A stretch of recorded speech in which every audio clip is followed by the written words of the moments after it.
Hello and welcome to the 21st NFT Guild Roundtable. Today is Wednesday, April 26th, and today we have our friend Nils in here. He goes by Nils Codes on Twitter. He is the author of the HAZELnet bot, an innovative Discord bot for Cardano aimed at addressing community integration challenges. And yeah, happy to have you here, Nils. And the floor is yours, sir.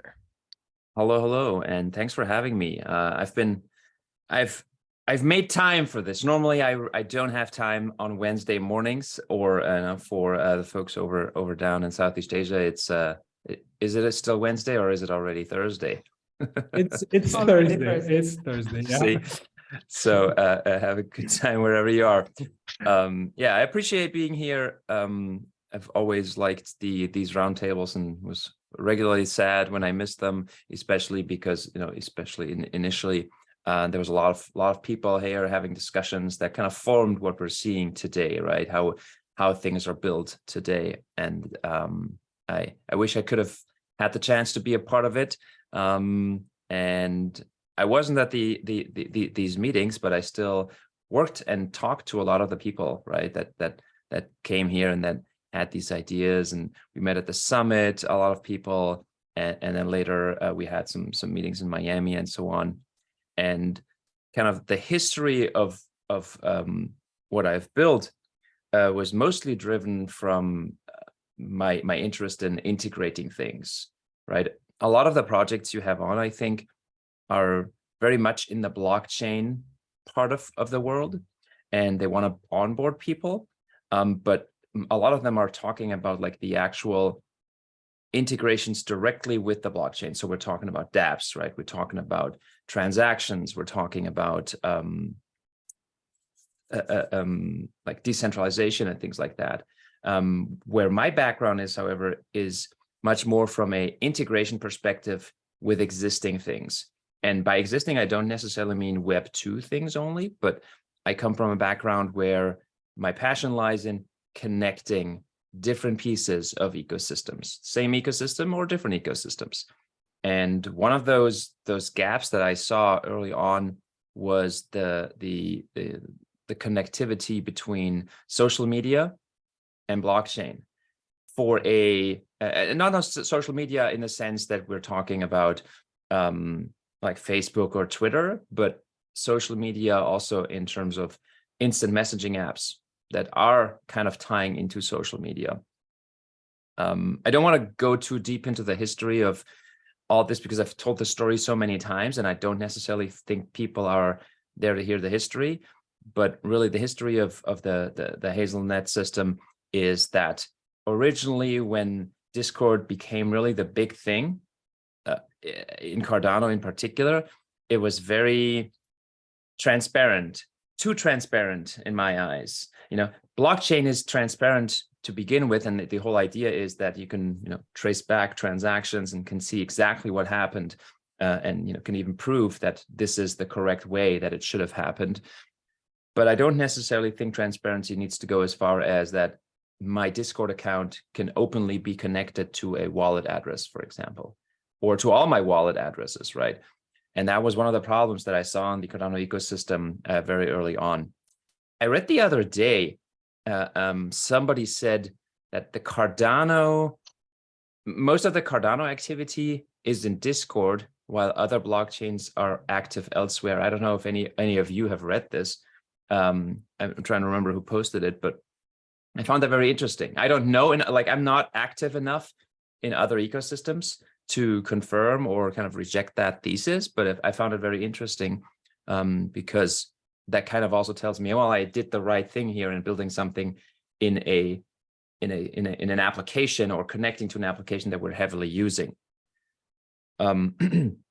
So what I built essentially was just a basic token gating mechanism that hides all your personal information from the server owners, right? The Discord owner doesn't need to know my address for them to kind of have the ability to give me roles based on NFTs I have or DeFi tokens I have, or potentially me staking with a specific pool.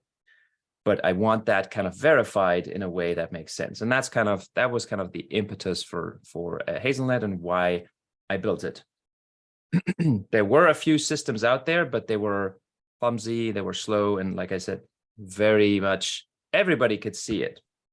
So with that, I think I'll walk a little bit through how HAZELnet evolved over time. What are the technical pieces to the system, and kind of also showcase some of the things we integrate with, be that tools in the Cardano ecosystem or other projects in Cardano that you may want to be aware of when you are working on tools like that. So I'm going to share my screen real quick.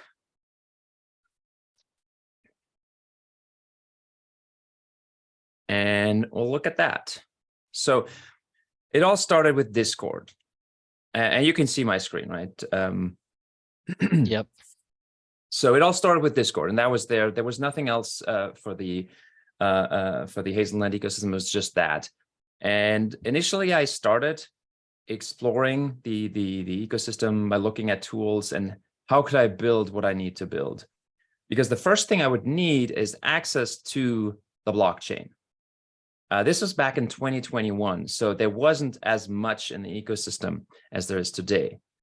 But there was one thing that I knew could do what I needed, and there was another thing that could do what I needed. One of them was BlockFrost, which is an API-based, essentially, solution that lets you access blockchain data on Cardano. They have a free offering for hobbyists that allows you to just query the blockchain and ask for the wallet addresses on a specific staking address, or the NFTs in a specific staking address, or what pool information is available. And that was one of the tools that I looked at. The other tool that was available that I ended up actually using, because it is a little bit more flexible, was DB-Sync. So this is the first prototype of what I built when I built HAZELnet, essentially. You can see there's a big orange box around this. And the reason there's an orange box around this is twofold.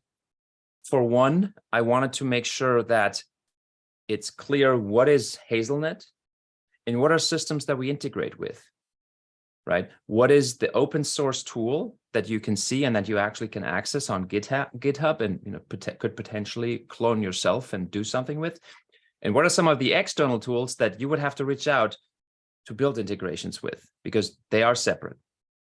The other reason why there's a big box around this is because it indicates how we have secured the bot. So it's not that this is just a couple of services running somewhere in the cloud.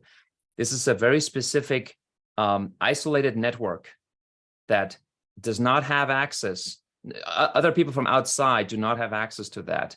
So there's lots of vulnerabilities on servers, right, that could potentially give you access if you have APIs and that kind of thing.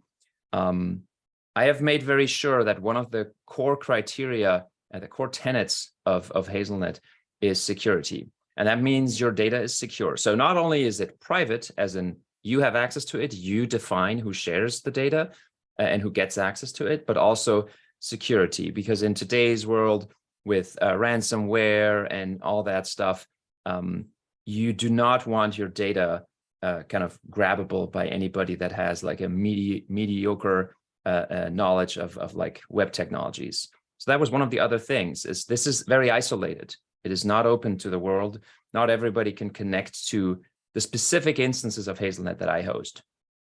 Everybody can host them differently, obviously, so there is no limitation on how you deploy it. But this is the one that is in production currently with the bot. So that's how I started. A community essentially is at the center of everything. That's also, funnily enough, the name of the service that runs. And that's the main service. That's the one that's verifying your wallet. That's the one that checks, hey, do you have those roles? And that will tell Discord, hey, on this server, this person gets this role. It will say this person is delegated to the stake pool. That is all kind of decided within that community service. And it stores this data in a SQL database, not necessarily much need to go into that. But one of the things I got asked very early was, aren't you just a centralized offering? And to that, I said very clearly, yes, we are. We are not decentralized.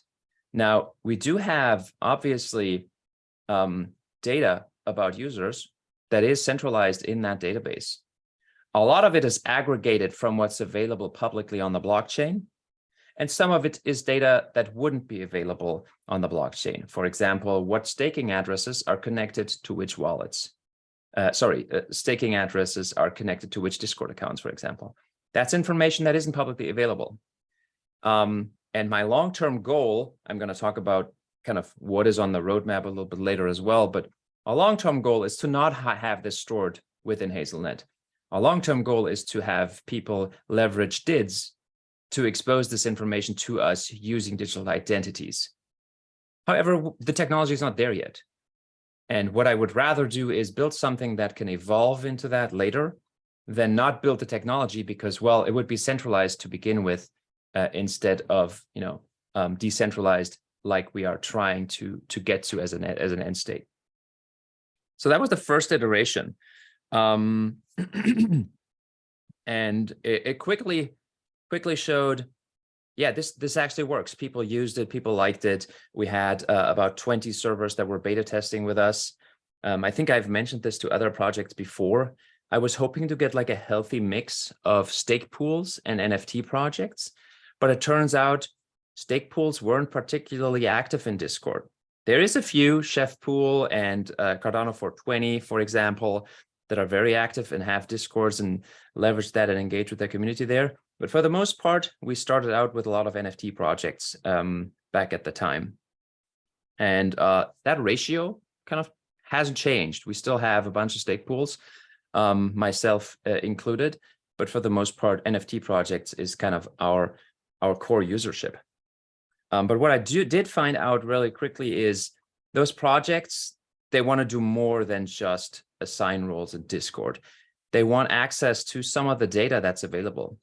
Most notably, they want whitelist access. So you can collect whitelist information. For those that don't know what whitelists are, they essentially are projects collecting your addresses or your Discord IDs or something, and then based on that, they will give you access to an NFT drop, maybe ahead of time or with some other benefits to it. The problem was those people couldn't access this data easily. I mean, obviously, I could make it available through Discord, but when you're thinking about minting solutions, that's not really like a minting solution wouldn't reach out to a Discord somehow. Like there wasn't really a good way to make that happen. So the first thing after building the base foundation was to actually connect projects' websites to the system that is HAZELnet.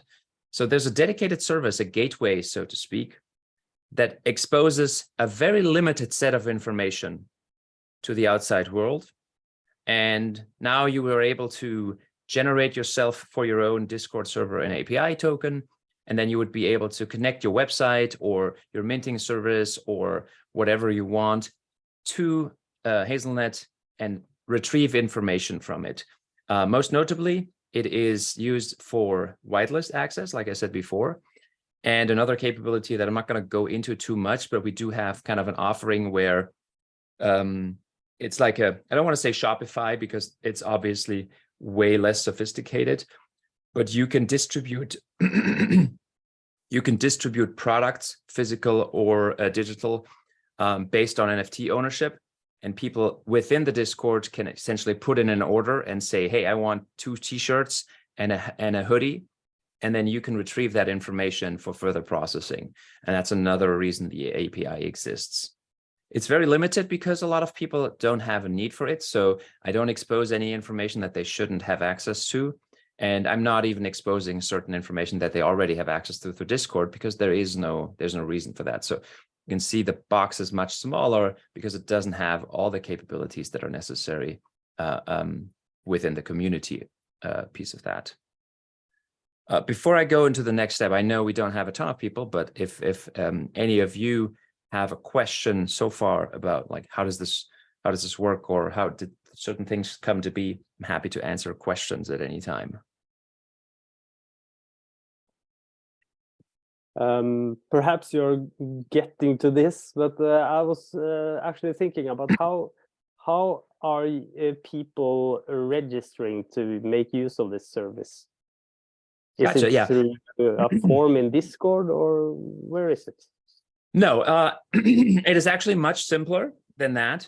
But I don't have this on my slide here, but essentially the only step you'd have to do, and I think the fact that this isn't this isn't, you know, public information that is easily clear to everybody, just shows that there's lots of like learnings to be had.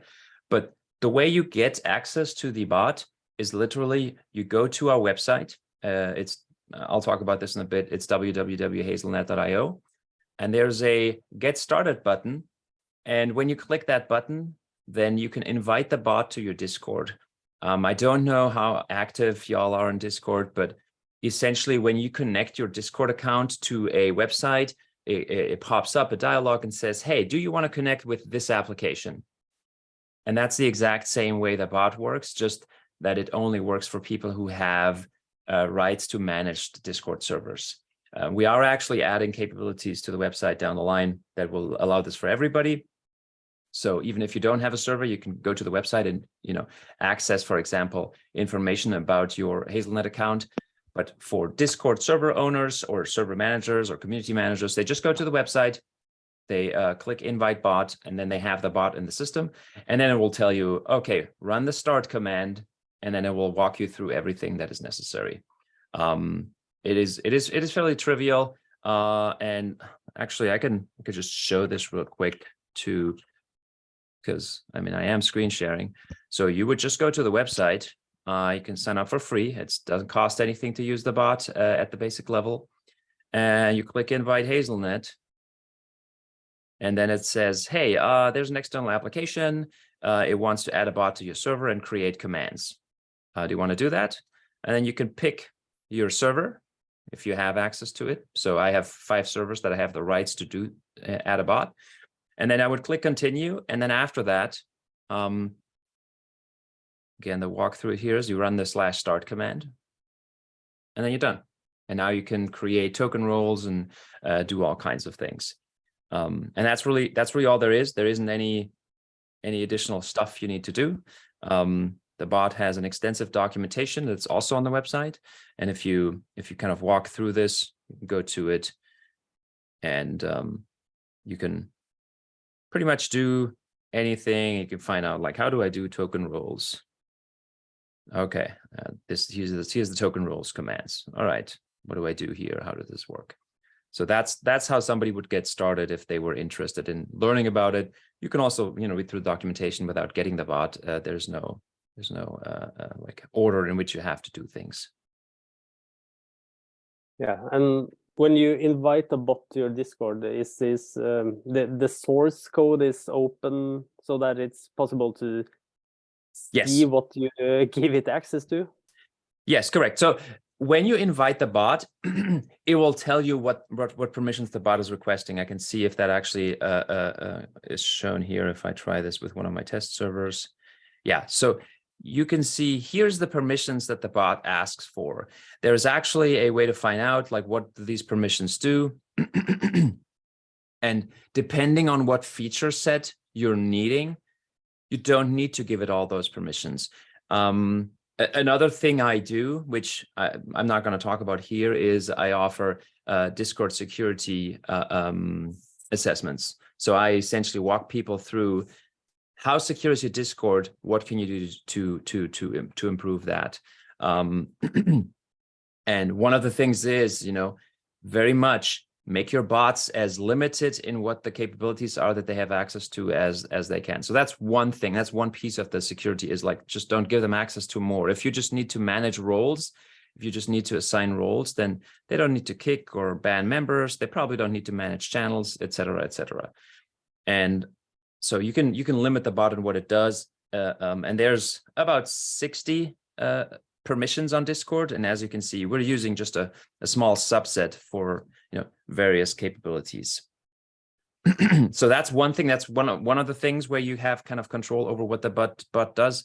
If you don't trust it, The other thing is we are verified by Discord. So as soon as a bot in Discord goes into 100 or more servers, you have to go through a verification process. The verification process includes kind of, you have to explain what your bot does, what its purpose is, if it has a website, if it has a privacy policy, all that kind of stuff needs to be laid out to the team at Discord. It is a partial KYC process. As far as I remember, I didn't have to provide like my personal information or anything, but you have to have like a website with a privacy policy and all that, terms of service, things like that. If it's open source, you want to provide that as well. So that's another layer of kind of security that is put on top for servers, for Discord bots. And then lastly, your question, yes, the bot is open source. If you go to the website, you can just click on the GitHub logo here at the bottom right, and it will go to the open source code base of HAZELnet, and you can explore everything and kind of take a look at all the different code bases. Not only because I want people to feel confident in, okay, I can check out what this bot does, but also, hey, I want to build something similar. I want to leverage this. Again, in the Cardano ecosystem, I think we're so early that if we prevent people from accessing source code, that just means we're preventing somebody else from achieving kind of a tooling or something like that. And yes, they may go and copy the bot and make a better one. If they do, overall, I presume that's good for the ecosystem. Maybe it sucks for me, but in the end, like my goal is more to make it accessible to everybody rather than I have my slice of the pie and that's cool. So yes, the bot is open source, and you can go check out what it does. It doesn't have extensive documentation on how to deploy it, mostly because I didn't have necessarily a ton of time to walk through that, but I'm looking forward to adding that as well. And I'm always available. If you talk to people in the ecosystem, you will find out I am somehow always available answering questions at any time when I can and as quickly as I can. And that goes for development questions as well as for kind of, hey, how do I use this tool? Or, hey, something's wrong with the bot. What's up with that?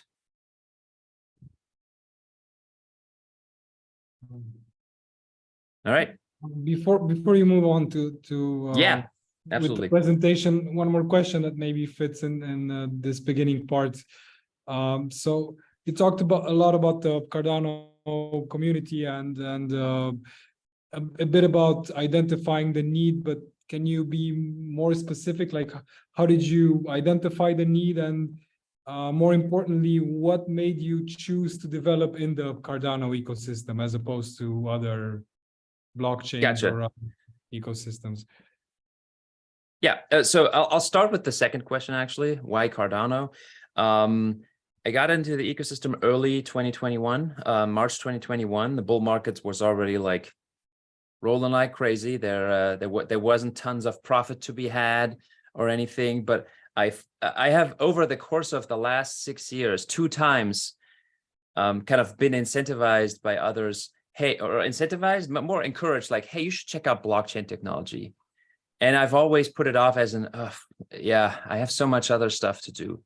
And then COVID hit, and essentially that third time when I was going across, I realized, okay, if you don't learn about this now, you'll probably never do it. So I took the time and actually researched blockchain technology, cryptocurrencies, and what do they do.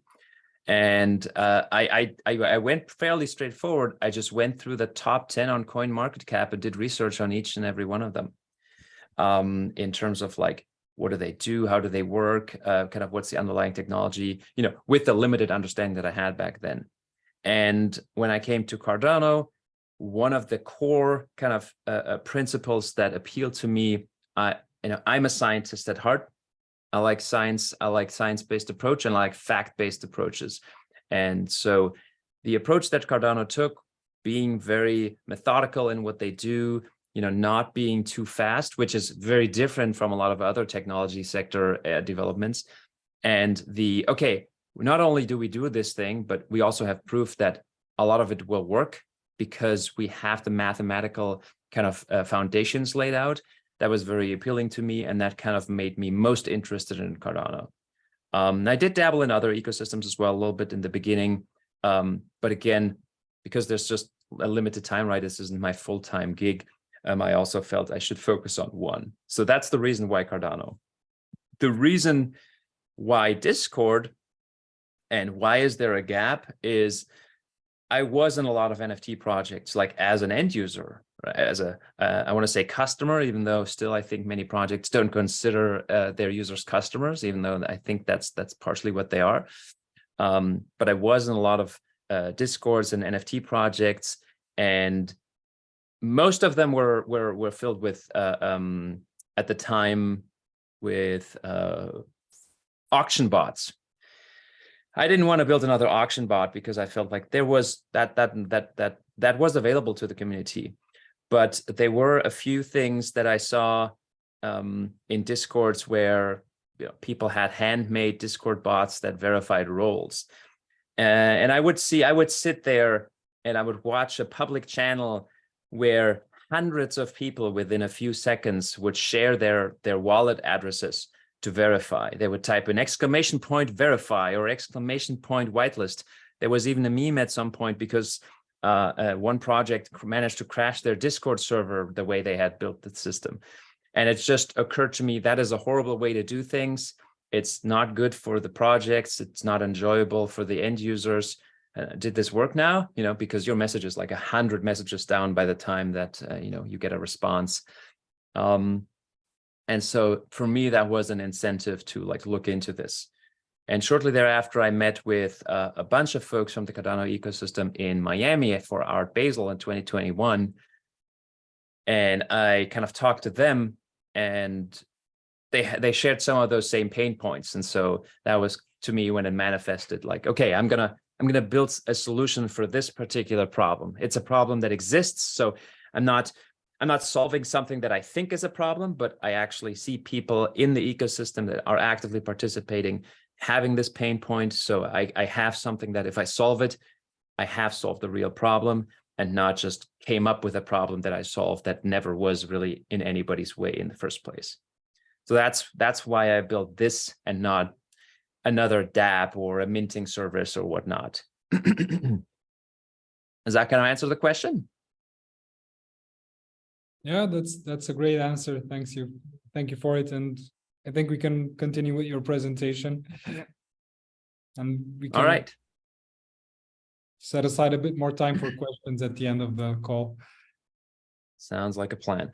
All right. So the other thing that I realized really quickly, and that's much more technical, so I'm not going to go into too much detail, but at the time, the dbSync instance that I have, so dbSync is essentially the database that gives you access to blockchain data. It lets you query addresses for wallet contents and all that kind of stuff. Everything that's publicly available on the blockchain, most of it, I would say 95% easy, are accessible through dbSync, which is the IOG solution of what's called a SQL-based chain indexer. I don't want to go back into details too much. Reach out to me if you have questions about it. Check out their GitHub, whatnot. But what I found, the way I had deployed it, and that turns out later, lack of knowledge, not necessarily lack of the technology being good, is for me it would be unresponsive regularly, and I would have to restart it. Every time that happened, that whole side here, that whole area would be unavailable. And at that time, roles wouldn't be synchronized, people wouldn't be able to verify, so there would be all kinds of problems. So I wanted to make the system more resilient and learn something at the time as well. So I added a load balancing solution and added a second dbSync. Now, let me tell you, these dbSync instances are beasts. They are very expensive because you need a lot of memory and you need a lot of storage. The Cardano blockchain currently, I don't even know how big my Daedalus is, but I think it's roughly 100 gigabytes.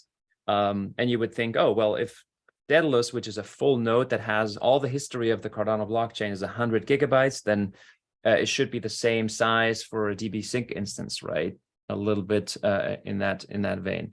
Unfortunately, it's 3 to 4 times that, because there's a lot of data duplication and a lot of indexing overhead that isn't available or necessary on the ledger. So those databases are very big and they need beefy machines.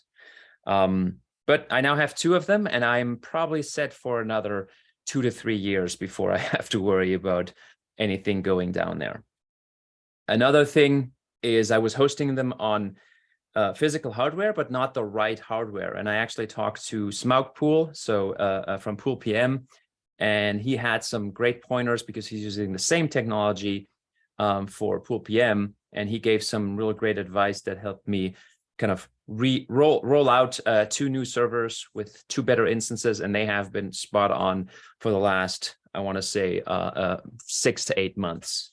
So shout out to Smaug for giving me that insight, because it really helped make the system much more resilient.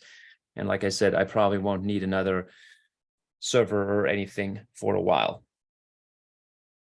All right, so we had all that.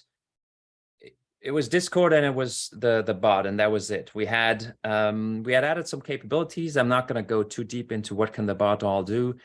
The website will have a great look on that, and if there's questions, I'm happy to walk through some of the capabilities on the website. But we wanted to integrate. Like I said, I wanted to integrate with the ecosystem. I didn't want just to build a tool and then that's the tool you used, and it doesn't really do anything outside of its own scope. So I wanted to integrate. We had voting. That was one of the biggest features that we released early on. And I wanted to actually allow on-chain voting. I don't want the votes to be just, in our database and there is no public verification. That totally works for a lot of the solutions that, those NFT projects were looking at. Like, hey, how should we do our lore?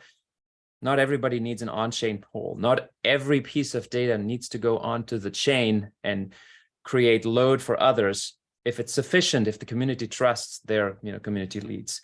But there are reasons why you want things on the chain. And so I reached out to a project called Votaire. You may have heard of it. They do on-chain polls. So that was one of our very first integrations.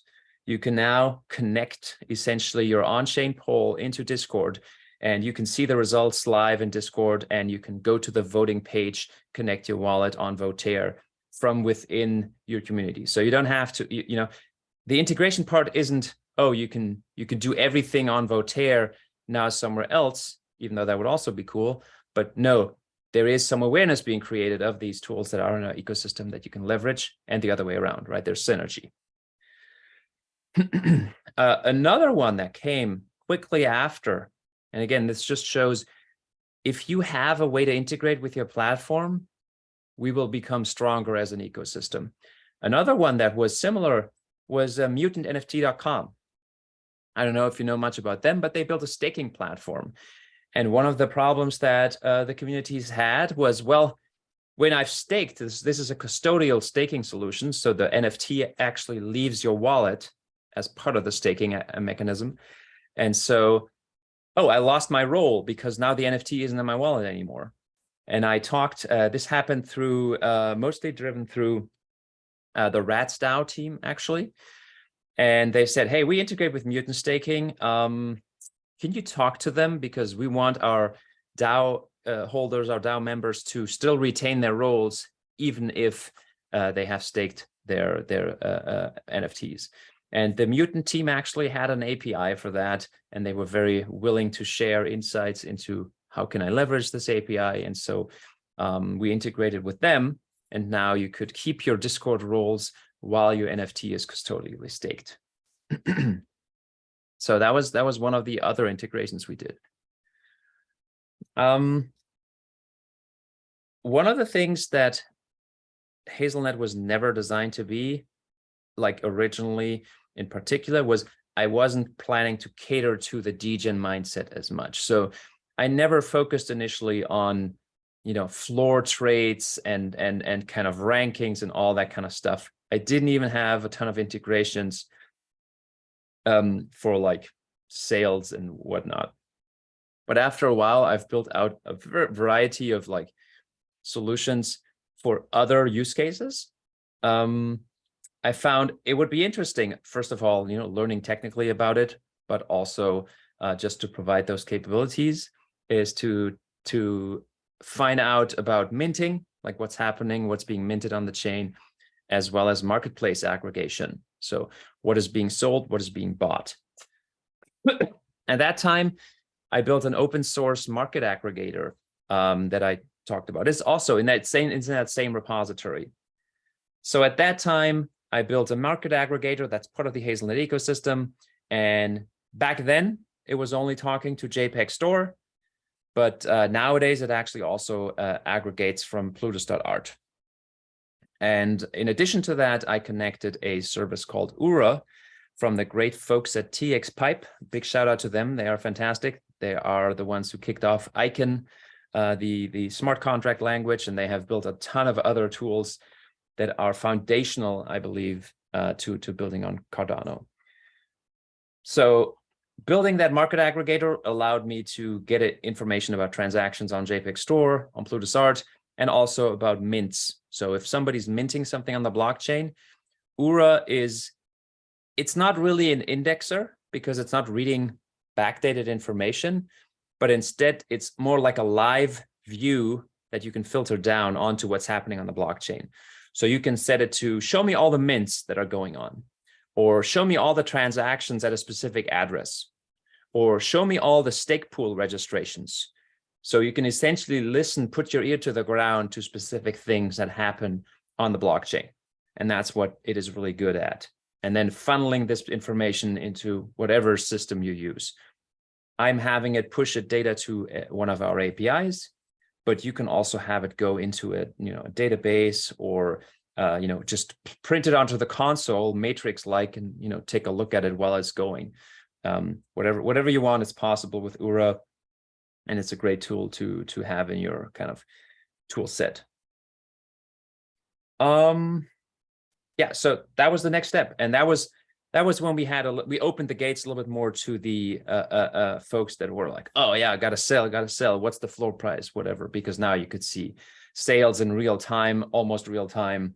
You can see when a project is minting, you would be able to connect it to your channel, and then it would just post what is currently being minted. You could even add our, I'm gonna say patented, even though it's not patented and I don't intend to, metadata filtering. So one of the capabilities that we have that a lot of other projects do, but not really scalable or flexible, is we do metadata filtering in all kinds and shapes and sizes. So you can say, hey, you need to have all these background colors in your NFTs, or you need to have 5 of the golds and 4 of the silvers, whatever. If you can imagine it, we probably can build it. And the nice thing is you can do it yourself. It doesn't need to be me. I don't need to work for you to make this happen. You can set up the filters. Depending on the complexity, it's a little bit more work for you, but it is possible. And so you could filter your market aggregator or your mint listener to say, hey, I only want to see if one of my rares or super rares gets minted. That's all possible. That part's happening here in that community bubble in the middle. It is not happening over at the aggregation level. All right, what did we do next? Another integration. We have at least one more. No, actually, we have a shit ton more, but I'm not gonna go into too much detail. One of the things that we had very quickly as an ask was, okay, so cool. I see that it's minted, or I see that something is sold. Can I see the rank? Can I see the rarity? Okay, DGen, we'll do it. So I reached out and the team at CNFT Jungle back then, now Jungle.io, they have APIs that are readily accessible to get that kind of information. So now you have your sale. I can reach out to Jungle.io. The folks at Jungle.io actually, I think, have a good working relationship with JPEG Store. Maybe some of them actually work, on both projects. I know Melon's been very active recently. And so I integrated with Jungle.io to get information about NFT collections from them. All right, well, that's a lot. That was last September. The project launched in April, so that was It was built, I started building it in December 2021. It was launched last April 2022. And by September, October, we had all these things in place. So what could be next, right? Well, I see one of the core tools in our ecosystem missing. So we reached out to, you guessed it, Handle, because we wanted handle integration. We wanted to make it so that you in Discord can say, hey, this is my handle. I found it very painful to watch, but at the same time, it's kind of a cool branding. A lot of people in Discord would change their name to either include or be their ADA handle, right? Repping your Cardano wallet at the same time that you can rep your username or your pseudonym is kind of cool. But some people wanted to expose that information without necessarily changing their name. So I want to be able to right-click a person in Discord and say, hey, what's their handle, without them having to have the handle in the name. So we added that, and we added a bunch of abilities to resolve handles within Discord. Now, it's not something that's used a ton because, you know, once you have a wallet, like Eternal or Nami, like you can just resolve the handles. You don't have to worry about it. There's not much you need to do.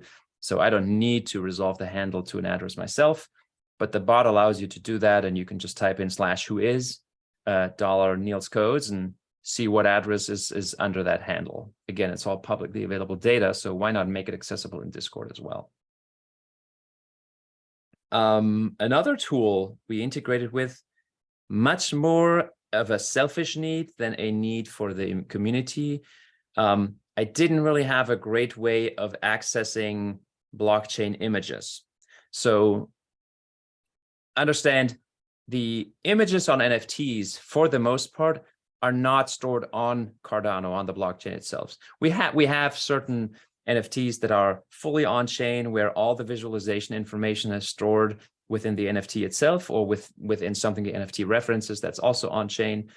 But a lot of the NFTs that have images, they store their images on Arweave or IPFS, which is a different solution for a decentralized and immutable storage on other chains. Turns out getting those images on time, quickly and fast isn't trivial. I used certain public and free services. Turns out they're unreliable and slow for the most part. But we had another tool in the ecosystem called NFTCDN.io that launched, again, by the folks at poolpm/Smaug Pool, that provides you with easy access to images for the Cardano blockchain assets. So we integrated with them and essentially replaced all the existing pieces that we had. And so now every time you see an image in Discord, it is a reference to an NFT CDN instead of, you know, going directly to whatever public IPFS service. And I couldn't have been happier. I've had people reach out to me that said like, wow, the images are really snappy these days. Did you change something? And I was like, yes, I did. So that was great. That is a paid service, but if you get in with them, like depending on your needs, they have very reasonable rates. And again, I do think that if people provide a service, you should be okay with paying for it. So go check them out if you need to visualize images on from NFTs on your website or whatever solution you're building. It is really trivial to use their solution. All right.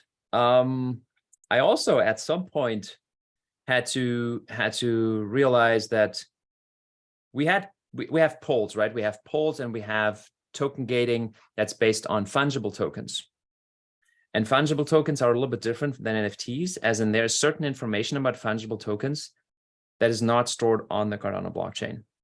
So for example, the information as to how to display and what's the currency indicator of a fungible token is not stored on Cardano itself. There's a tool called the Cardano Token Registry that actually provides that information. How many decimals?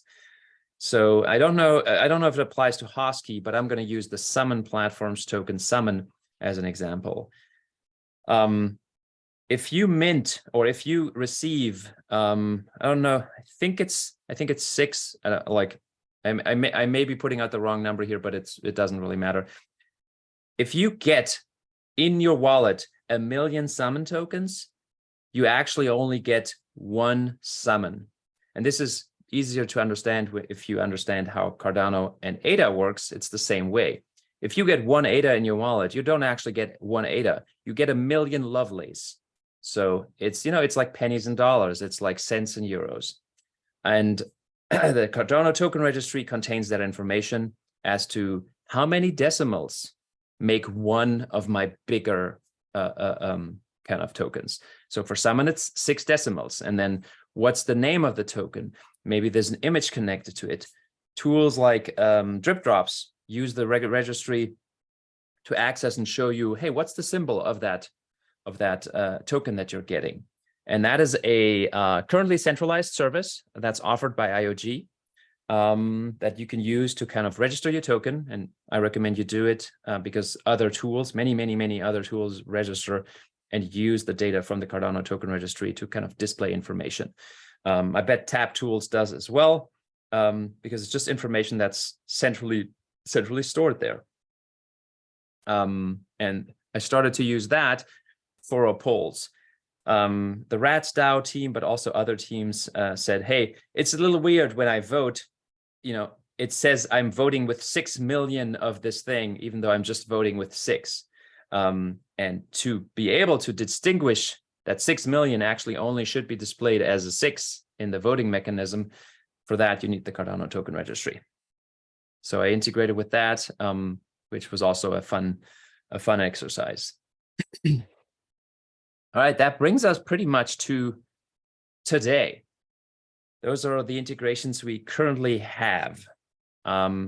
As you can see, there's a couple of empty spots still, so I still have a few things to talk about that we are going to add.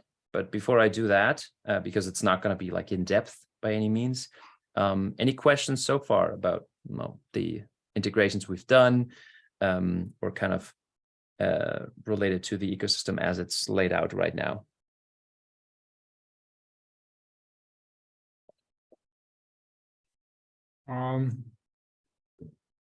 So while developing the bot and working with Cardano, especially doing these integrations, what challenges did you face while developing the bot in general, and the integrations more specifically, and how did you overcome them, and what advice would you give to newcomer developers, or maybe seasoned developers also, from your experience, from your learnings? Yeah, absolutely. So for one is, I think an important piece is the best integrations, and almost exclusively on this page are integrations with tools that are willing to talk to the people that use them. That started with Votaire, but it's been the case for all 5 at the bottom. All 5 of these teams have created an easy to access way for developers to integrate with them. This may be as much as like reaching out in a DM and say, hey, do you have APIs? Not all of them have public websites that have, oh, here's our API. But if you ask for it, you get there. And so I recommend that to every developer is don't be shy, reach out to the projects and say, hey, can you integrate with me? Or can I integrate with you? How would I do that? And even if they're not on this page, reach out regardless, because the more integrations we have, or the more accessible kind of APIs and other connectivity, the better the ecosystem will be. Because we don't grow, by one person like pulling all the weight, but instead, oh, I can get all this information from these different tools. You will actually multiply. I'm very much annoyed by the mindset of like, oh, well, I don't have this. Well, let me build it. Oh, and I also need this. Let me build it. And I know that we have projects that think like that. And I think JPEG Store did try to build a lot of things. They also built a Discord solution. I don't know where it's at. I don't know what it can do, but I offered them, hey, let's work together, but they were already like halfway through, whatever they did. And I think that's lost. That's just lost energy that is being spent. Because like I'm not saying there shouldn't be any competition, but I don't think we're at a place in the market and the ecosystem kind of timeline where having too much of one thing is good, and because we will have too little of something else. And so as a developer, I would recommend build something that doesn't exist yet. Think about ways that you can leverage the technology in a way that hasn't been leveraged before. I know that's easier said than done, but I still think it's pretty important to do that and to try that. And it, like I said before, don't be hesitant to ask other developers. A lot of the folks that I've talked to are super responsive, are super willing to kind of give advice. That doesn't mean, claim hours and hours of their time, but ask around. Also, good suggestion, talk to the people at the NFT Guild, because they can probably connect you to somebody who does know, and be active in those Discords. Most of these Discords actually have a lot of willing people that will point you to the right spot. Now, they may not have all the answers, but it's not always about having the answers. Oftentimes, it's just about knowing where you can get the answer that you want. So, be communicative and ask questions, and find teams that are willing to integrate. Those are my big takeaways from the last 1.5 years. Good advice. Just one small correction: the token registry is actually run by the CF, not IOG. Okay. I guess they, just because it's a code base that's kind of part of the IOG repository, I figured they'd be hosting it, but that makes sense. Yeah. All right. This is a reminder. This is a reminder. Thank you, Alexa. Great stuff. All right. I don't want to, I know we're getting up on the hour here, so I don't want to spend too much time talking about the last pieces. So what's next? Right now, I am knee-deep in working on HAZELnet.io. Now, the website already exists since the beginning of last year. So what could I possibly want to do there that requires a relevant amount of my time? Well, I want to be able to do a lot of the things I'm able to do in Discord on the website. Creating a token role should be as easy as clicking together a few, buttons on a website. Creating a poll should just be as easy. And Discord is not necessarily known for being necessarily easy to use when you have like 6 different things you want to put together. I've managed to make the user experience quite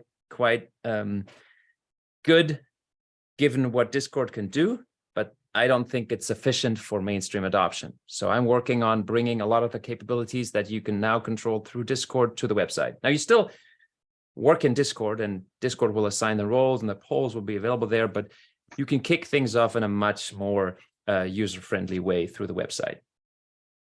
Another reason why I'm working on the website is because I want to integrate with more than just Discord. I always marketed and talked about HAZELnet as a community integration system, not a Discord integration system or Discord bot, even though that's what many people know it as. So what makes sense to integrate next is Twitter. A lot of people aren't on Twitter, on Discord, but they are on Twitter. So why not do similar things with Twitter that you can currently do with Discord?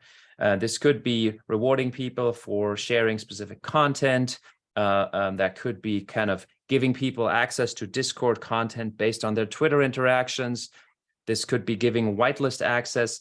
All that kind of stuff could be automated and could be streamlined if there were only a tool that can put it all together. But for Twitter to work, because it's different than Discord, you don't log into a Twitter app the same way you do into Discord. Twitter does have bots, but they work differently. I need the website to connect your account, your Twitter account, with yourself. So that's the other reason why I'm working on HAZELnet.io as the website, because it will integrate and let you connect your Twitter account in addition to your Discord account. Or instead, right? There are projects that are focused on we just have a Twitter, we don't care about Discord. They should be able to do things as well. And then lastly,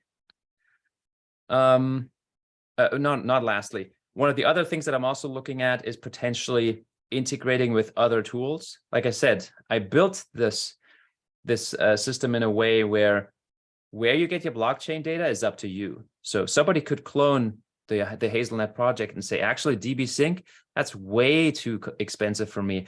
I want to build it so that it gets data from Blockfrost or from Koios. That's one of the things I want as a fallback. Again, I don't want a system that's focused on one single point of failure. So if for some reason IOG decides we're not going to maintain DB Sync anymore, I want to be able to connect to other things and don't have like a large pain over time. So the ability to connect to different systems is something that's on the roadmap. And then lastly, I want to appeal to a bigger audience than just end users. I want to look at a B2B. I want to look at business to business. And a lot of businesses use Slack. So Discord and Slack are very similar in many regards.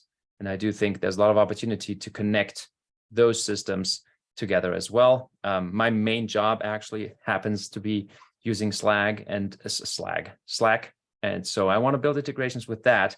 I've already started looking at that as well. And I think that's it. That brings us to the complete like ecosystem outlook and what we currently have with regards to HAZELnet.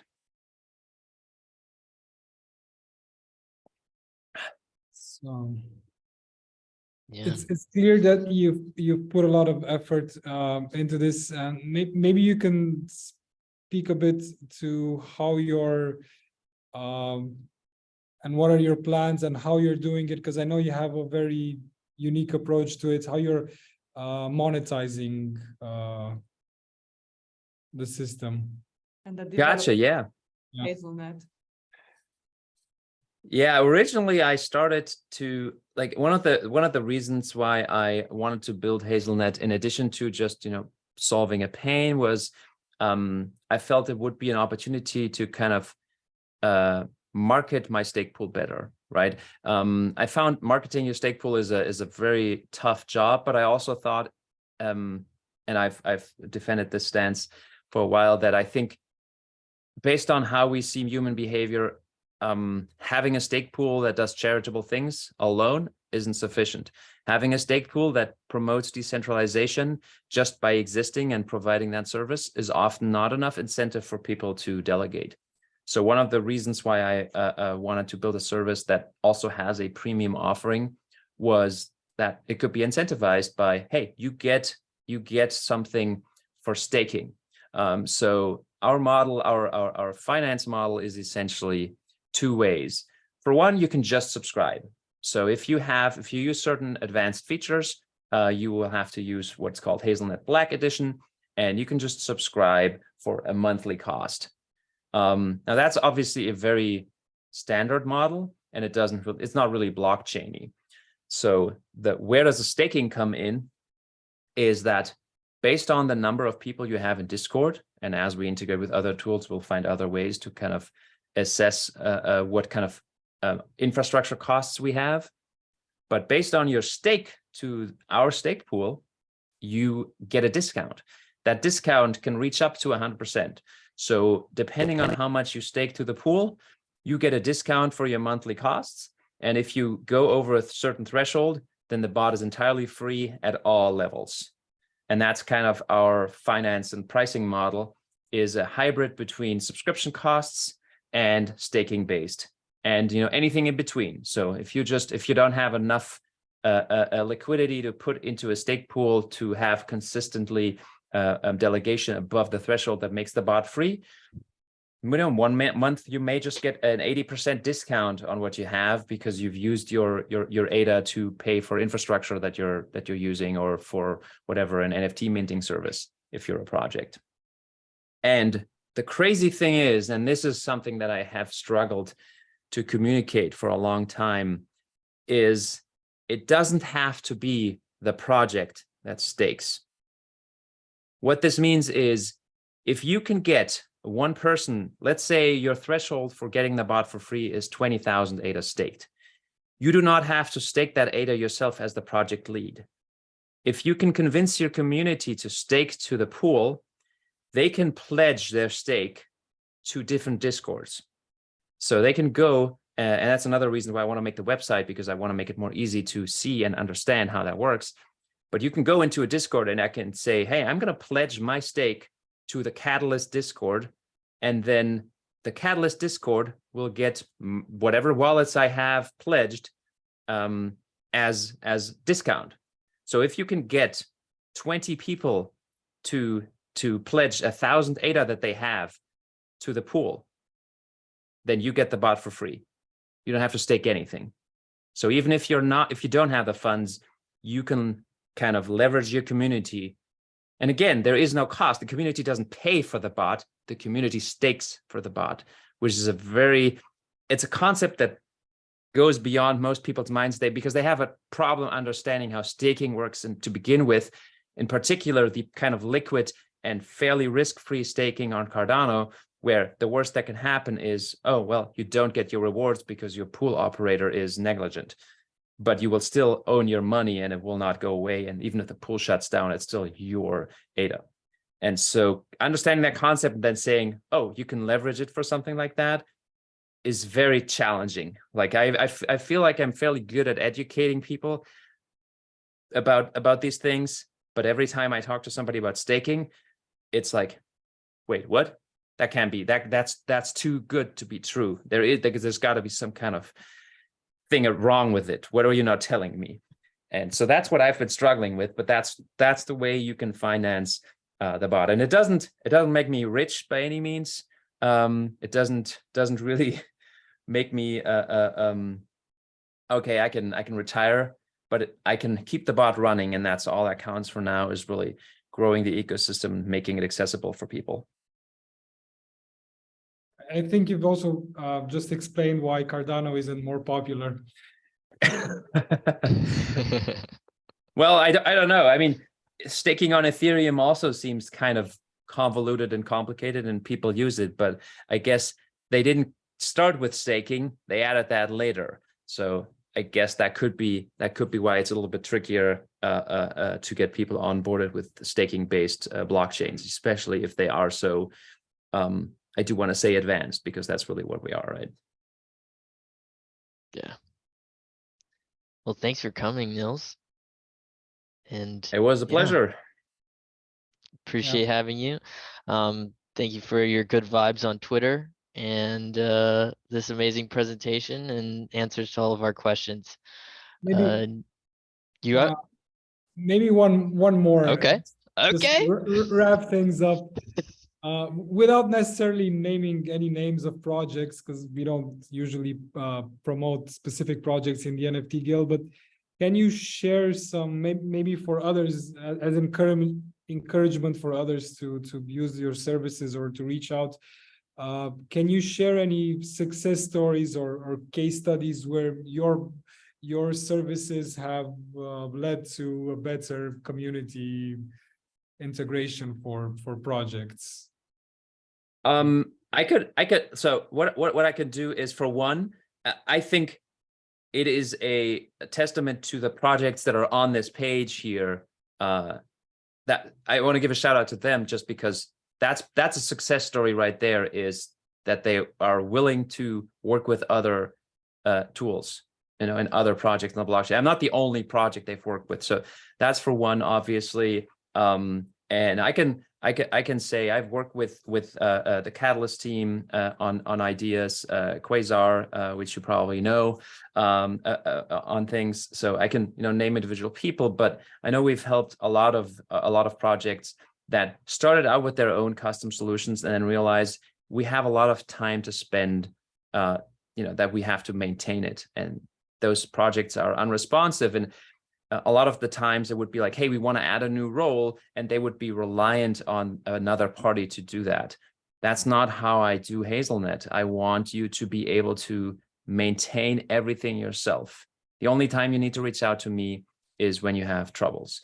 And because of that kind of methodology, there are several projects that have migrated to HAZELnet just because of that ability to just do everything yourself and just reach out when that's a problem, versus having to first go to your provider of choice to have them make a change. we have some DAOs. Like I said, I've mentioned Rat's DAO, and I think another big project some of you may know, SpaceBuds. They also recently migrated to a HAZELnet. I have a lot of like individual artists, and I've have frequent conversations and some good inputs also from Jason Matthias and those folks. We've had projects like Cardano Women that kind of leveraged our service. And we have, you know, some of the classic old school projects on the blockchain, like Beyond Rockets that are using us. Again, if you go to the website, you'll find some testimonials. That is a very limited subset of testimonials that I could probably get, you know, get input from these days. And I think I should update it sometime, and then I can just nebulously say, go to the website and check out the testimonials instead of having to mention names. But that's where we're at. Beautiful. No. Beautiful. Thank All you. right. Yeah, thank you. Sent, you got any more questions? I'm just double checking. Well, no, I think we can take that offline. Too technical for this. But thank you very much for the walkthrough. Very interesting. Mhm. So thanks. Absolutely. Happy to be here. And like I said before, if there's any questions from the folks here or anybody who's, you know, watching this later, don't hesitate to reach out. I think that's this learning and kind of growing, that's what we need as an ecosystem. So don't hesitate to step on up and say like, hey, I've got a question about a thing, either related to or not related to HAZELnet, because I have a big old Excel sheet of all the tools on Cardano and what they do and how you can leverage them that I use frequently and that I try to update. And I am happy to make that information available to people that have questions around it. Awesome. Well, thanks, Nils, for what you do for the community and the resources you've collected and the voice that you have to share. Yeah, the technology that exists in this ecosystem and the community that is here propelling it forward into the future. And with that, let's wrap it up. Peace out, everyone. Peace. Bye. Bye-bye.